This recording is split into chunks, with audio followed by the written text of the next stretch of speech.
Hello दोस्तों, खुश आमदेद, welcome. मैं गजाला परवीन आज आपके साथ फिर से हाजिर हूँ इतिहास की वीडियो की सीरीज लेकर के, जो कि झारखंड पीजीटी या टीजीटी के इम्तिहान के लिए अति महत्वपूर्ण साबित होंगे। तो चलिए आइए शुरू करते हैं। 15 तक का क्वेश्चन हम लोगों ने डील कर लिया था, आज 16 से शुरू करते हैं। 16 का क्वेश्चन जो है हम लोगों का कि किसने ये राय व्यक्त की कि महिलाओं को घर की चारदीवारी में रहना चाहिए और चरखा काटना चाहिए। जैसा कि आप देख रहे हैं कि यहाँ जो भी ऑप्शन है, ऑप्शन में दिए गए जो व्यक्तियों के नाम है वो कोई इतिहासकार है या कोई कवि है।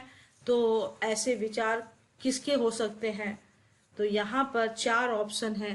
4 ऑप्शन में आपका है अमीर खुसरो ने तो कहा ही था, लेकिन और एक है, चूंकि ये ग्रुप में है तो यहाँ पर आपका राइट आंसर है बी। अमीर खुसरो और इसामी ने ये कहा था कि औरतों को घर के अंदर रहना चाहिए और चरखा काटना चाहिए। क्वेश्चन नंबर 17 है, मोहम्मद गौरी की भारत विजय तथा नव स्थापित तुर्की सल्तनत के इतिहास का प्रत्यक्ष विवरण किस ग्रंथ से मिलता है? तो यहाँ जितनी भी किताबें हैं ऑप्शन में, उससे किसी न किसी क्षेत्र या शासक संबंधित है जिनकी जानकारी हमें प्राप्त होती है।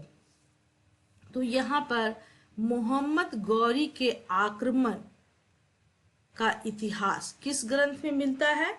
यहाँ चचनामा है ए में, बी में किताबुल यामिनी, सी में तबकात नासिरी, डी में तारीखुल हिंद।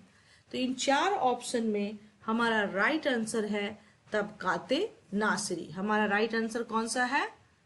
तबकाते नासिरी, ये हमारा राइट आंसर है। चलिए नंबर 18 को देखते हैं कि मध्यकालीन भारत में किस मुस्लिम शासक ने सर्वप्रथम होली खेली थी? क्योंकि आप यहाँ देख रहे हैं कि यहाँ पर 4 ऑप्शन है। 4 ऑप्शन में जो है सबसे जो इनमें पुराने हैं तो वो कौन है जिनका कार्यकाल पहला रहा है? तो वो है एमबीटी का। किसका रहा है? एमबीटी का। तो ये ऑप्शन के हिसाब से हमारा राइट आंसर एमबीटी है, क्योंकि उसने भी क्या किया था? उसने भी अपने राज्य के कार्यों और अपनी जनता और उससे संबंधित सभी पॉइंट्स को ज्यादा वैल्यू दिया था धर्म के बनिस्बत। तो ये राइट आंसर है। 19 क्वेश्चन है, निम्नलिखित में से कौन सा सुल्तान राजस्व निर्धारण हेतु भूमि मापन से संबंध नहीं था? मतलब कि यहाँ पर जो सुल्तान है राजस्व निर्धारण भूमि से बाकी सब संबंध होंगे, केवल एक नहीं होंगे। तो हम जानते हैं कि शेर शाह, अलाउद्दीन खिलजी, ये दोनों क्या है? ये अपने शासन के अच्छे कार्यों और खास करके शेर शाह अपने जमीन से संबंधित कार्यों के लिए काफी फेमस रहे हैं। तो ये दो तो आपका एलिमिनेट हो गया कि ऐसे ही नहीं होगा। ठीक है, अब रह गया गयासुद्दीन तुगलक और सिकंदर लोदी। तो अब हमको देखना क्या है कि इनमें से कौन एक नहीं कार्य किया हुआ। क्या हम जानते हैं कि इन 4 ऑप्शन में सबसे शॉर्ट टर्म के लिए जिन्होंने शासन किया था वो कौन थे? गयासुद्दीन तुगलक। तो ऑब्वियसली उनको काम करने का मौका नहीं मिला, वो भी अच्छे शासक थे, उन्होंने भी अपनी जनता को काफी महत्व दिया था, पर उनको कार्य करने का मौका नहीं मिला। तो राइट आंसर क्या होगा हमारा? Ghiyasuddin Tughlaq, right answer. 20 number question है हमारा। क्वेश्चन नंबर 20 में है कि मुगल काल में निम्नलिखित में से किसके अधिकार असीमित थे? किसके अधिकार असीमित थे के मतलब बहुत ज्यादा थे, सीमित नहीं किए गए थे। ठीक है, तो इसमें देखना है ये जितने भी हैं जो भी उनके ऑफिसर्स होते थे मुगल काल में, उनको अलग अलग नाम दिया जाता था। तो वैसे ही वजीर तफवीज, वजीर तनफीज बी में है, फिर सी में है मीर बख्शी, फिर डी में है मीरे समा। मीर समा। तो हमारा राइट आंसर क्या होगा 20 के अकॉर्डिंग? 20 के अकॉर्डिंग वजीर ए तफवीज जो है हमारा राइट आंसर होगा। इसके कार्य जो है असीमित थे, यानी कि बादशाह के बाद इसको पूरा के पूरा अधिकार दिया गया था कार्य करने का। 21 क्वेश्चन नंबर है, निम्नलिखित में से किसे उर्दू शायरी का जनक कहा जाता है? ऑब्वियसली इसमें बिना देखे समझे आप जो है किसका नाम लगाएंगे? आप लगाएंगे अमीर खुसरो का। लेकिन ये याद रहे कि उर्दू शायरी का जनक उर्दू लैंग्वेज का नहीं पूछ रहा है, बल्कि उसकी शायरी के बारे में पूछ रहा है कि जिन्होंने उर्दू में शायरी की शुरुआत की। तो वो जो है, ये दो बातें अलग बातें हैं, उर्दू लैंग्वेज और उर्दू शायरी। तो राइट आंसर है 21 का बी, शमसुद्दीन वली। कौन सा? शमसुद्दीन वली। 22 क्वेश्चन नंबर है, निम्नलिखित में से कौन एक मोहम्मद गौरी का दास नहीं था? 4 ऑप्शन है, 4 ऑप्शन में क्या होगा कि 3 दास होंगे और 1 नहीं। तो गौरी का दास कौन कौन था इसमें? चलिए 1 सेकंड के लिए आप सोचिए। 22 का आंसर कुतुबुद्दीन ऐबक तो था, ताजुद्दीन यल्दौज भी था, इख्तियारुद्दीन बख्तियार खिलजी भी था। ठीक है, तो अब आप देख रहे हैं कि कौन नहीं था? शमसुद्दीन इल्तुतमिश, ये भी तो दास था, लेकिन ये गौरी का नहीं था, ये कुतुबुद्दीन ऐबक का दास था। तो राइट आंसर क्या होगा हमारा यहाँ पर? डी होगा, राइट आंसर डी। चलिए 23 क्वेश्चन नंबर देखते हैं, किस दिल्ली सुल्तान ने घोड़ों को दागने की प्रथा प्रारंभ की थी? अब बात यहाँ ये होती है कि जो भी इतिहास के स्टूडेंट है वो इस बात को अच्छी तरह से जानते हैं या उन्हें जानना चाहिए कि घोड़ों को दागने की प्रथा किसने चलाई थी। तो बिना आपसे पूछे इसमें टिक लगा देना चाहिए 23 में। क्या? सी, अलाउद्दीन खिलजी।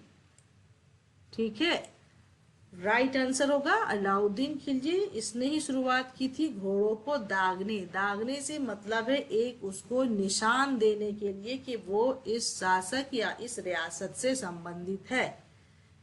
चलिए 24 नंबर को देखते हैं, राजतों के सिद्धांत और प्रशासनिक सिद्धांतों के संकलन वसैया से आप किस दिल्ली सुल्तान को संबंध पाते हैं या संबंध करेंगे? वसैया क्या था? एक तरह का रास्तों का या प्रशासनिक सिद्धांत था। ये एक वर्ड है अरबी का जिसे वसैया नाम दिया गया है, और ये दिल्ली के किस सुल्तान से संबंधित है? तो हम जानते हैं कि रास्तों का सिद्धांत किसने लागू किया था? 24 में है बलबन ने। इसी ने रास्तों का सिद्धांत लागू किया था। आप जानते हैं कि बलबन ने क्या किया था? चहलगानी व्यवस्था को समाप्त किया था। ये इल्तुतमिश के द्वारा बनाया गया था और उस ग्रुप को इसने खत्म कर दिया और अमीरों के जितने भी अधिकार उसने समाप्त कर दिए। और रास्तों का सिद्धांत का मतलब होता है कि राजा ही सर्वोपरि हो जाता है, राजा का ही निर्णय सब कुछ होता है। तो यानी खुदा के जैसा या खुदा के बाद कौन होता है? राजा होता है, वही है रास्तों का सिद्धांत। चलिए 25 क्वेश्चन नंबर है, निम्नलिखित में से कौन एक अधिकारी अलाउद्दीन खिलजी के बाजार संगठन से संबंधित नहीं था? यानी कि 4 ऐसे जो कि ऑफिसर्स कह सकते हैं या विभाग कह सकते हैं जो अलाउद्दीन खिलजी से संबंधित था और एक नहीं था। 25 में ए में है दीवान रियासत, बी में है शहनाए मंडी, सी में है बरीद और डी में है आमिल। तो दीवान रियासत ये हम जान रहे हैं कि वो कौन किया है? वो अलाउद्दीन खिलजी ने इस विभाग की स्थापना की थी। शहनाए मंडी ये भी अलाउद्दीन खिलजी से संबंधित है, क्योंकि आपने ये सुना ही होगा कि वो शासक जो एक विभाग की स्थापना करता है और एक नाप तौल का जो है एक पैमाना रखता है कि इस तरह से अगर नाप तौल ना किया जाए, जनता को थोड़ा सा भी आप अपने मुनाफे के लिए उससे ज्यादा भी लेंगे तो जितना आपने मुनाफा कमाया है उतने ही के हिसाब से आपके शरीर से वो गोश्त काट लिया जाता था। ये विभाग अलाउद्दीन खिलजी ने स्थापित किया था। वही शहनाई मंडी में थी, बाजार व्यवस्था था। और बरीद जो है, बरीद क्या था? गुप्तचर थे। गुप्तचरों को बहुत अच्छी तरीके से उसने संगठित किया था, तभी तो उसे पता चला था कि कौन से या दुकानदार या व्यापारी जो है ज्यादा मुनाफा कमा रहे हैं या उसके द्वारा निर्धारित जो है पैमाने पर काम नहीं कर रहे हैं। ये 3 विभाग अलाउद्दीन खिलजी ने स्थापित किए थे। आमिल जमीन से मुताल्लिक होता है, जो कि अलाउद्दीन खिलजी ने नहीं स्थापित किए थे। 26 है कौन सा एक युग्म सही सुमेलित नहीं है? शासक और उससे संबंधित विभाग दिया गया है। तो यहां देखना, दीवाने मुस्तखराज अलाउद्दीन खिलजी, दीवाने अमीर को ही मोहम्मद बिन तुगलक, ये भी सही है। आपका ए भी सही है, बी भी सही है। दीवाने खैरात फिरोज शाह तुगलक, ये भी सही है। दीवाने रियासत बलबन नहीं है, क्योंकि उससे पहले 25 में हम लोग देखे हैं कि यहाँ जो दीवाने रियासत है ये संबंधित किससे? अलाउद्दीन खिलजी से। तो ये वाला हमारा आंसर क्या हुआ? सही सुमेलित नहीं है। तो हमारा आंसर ये यहाँ पर अकॉर्डिंग क्वेश्चन सही हो जाएगा। अब 27 क्वेश्चन में हमारा क्या है? 27 में है कि निम्नलिखित भारतीय नरेशों में से किसने सर्वप्रथम मोहम्मद गौरी को पराजित किया था? मोहम्मद गौरी को किसने पराजित किया था? यहाँ पर 4 ऑप्शन है। पृथ्वीराज चौहान 27 में, और बी में है जयचंद, सी में विद्याधर चंदेल, डी में है भीमदित्य। 4 ऑप्शन दिया गया है। तो यहाँ पर हमारा राइट आंसर कौन होगा? भीमदित्य। ये गुजरात रियासत से संबंधित था और इसने क्या किया था? सर्वप्रथम मोहम्मद गौरी को पराजित किया था। इब्न बतूता बहुत ही फेमस यात्री है ये, और इसके बारे में पूछा जा रहा है कि ये कहाँ का रहने वाला था। या सिर्फ दिया हुआ इब्न बतूता यात्री था, तो कहाँ का था? अफ्रीका का। कहाँ का? अफ्रीका का। अगर उसके स्थान के बारे में पूछता है तो आपका ऑप्शन अगर मोरक्को रहे तो वो भी सही होगा। मोरक्को अफ्रीका में ही पड़ता है। 29 क्वेश्चन, शरीयत के अनुसार पूर्व मध्यकालीन भारत में भू राजस्व की अधिकतम मान्य दर क्या थी? भू राजस्व यानी टैक्स का जो है सबसे अधिक जो तय किया गया था वो कितना तक गया था, यही आपसे पूछा जा रहा है। आपका आंसर है 20%, 25%, 33% एंड 50%। तो राइट आंसर 29 का होगा आपका, ये भी है डी। ऐसे भी आंसर में भी ये अधिक दिख रहा है, और जो राइट आंसर है वो भी वही है कि सर्वाधिक 50% तक गया था। 30 क्वेश्चन आपका है।